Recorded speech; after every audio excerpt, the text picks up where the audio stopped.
बिस्मिल्लाहिर्रहमानिर्रहीम। लो जी, अज असीं आए हैं यार अपनी पैली अल जिथे मुंजी लाई होंदी है। वो देखने वास्ते आए हैं कि पानी आया कि निकलिया कि नहीं। बारिशों का पानी काफ़ी है, ती बारिशां हुई ने, तो वो असीं देखने वास्ते आए, लेकिन पानी हाले बहुत ज़्यादा है। उतों हल्की हल्की बारिश भी हो रही है, तो पानी माशाल्लाह हाले ज़्यादा बहुत ज़्यादा है। इस वास्ते देखो ना, हल्का उतों मौसम भी हाले ख़राब है, बारिश है। तो यह मुंजी है, ये देखो हाले पानी तकरीबन काफ़ी खड़ा है। ये वही बारिश का ही पानी आ रहा है। यह सारे ही असीं मंजीरी लगाई हुई है। यह पीटर है जोड़ा असीं चलाने थे, लेकिन हुण असीं नहीं चलाया इनू, क्योंकि बारिश बहुत ज़्यादा हुई है, तो असीं नहीं चलाया। तो यह देखो मुंजी माशाल्लाह काफ़ी बेहतर है। खाद भी कोई इन्नी ज़्यादा नहीं पाई, तो माशाल्लाह मुंजी अच्छी मुंजी हो गई है। तो असीं चेक करने वास्ते आएगा, पानी खत्म होया तो फिर असीं पीटर चलाइए, लेकिन अहीं वो पीटर हले नहीं चलाने की जरूरत, क्योंकि बारिश ही काफ़ी हो रही है। तो तुहानूं दिखाने अगर थोड़ा जिहा इनू अहीं चला के गेड़ा ला के देखने कि पानी माशाल्लाह साडे पीटर का बहुत ज़्यादा। तो आओ तुहानूं दिखने कि पानी साडे पीटर का किन्ना है।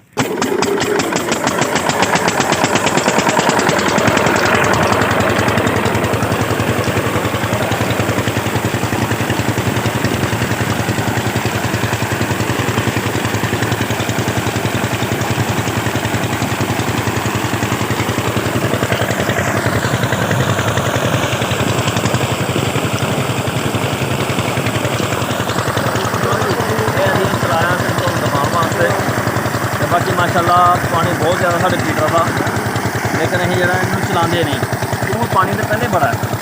मैं सिर्फ तुहानूं दिखाने वास्ते चलाया, क्योंकि पानी पीटर कर दिता बंद। पानी तो पहले काफ़ी है माशाल्लाह। देखो मंजी काफ़ी ज़्यादा है, तो ये माशाल्लाह पीटर चला के तुहानूं दिखाने वास्ते।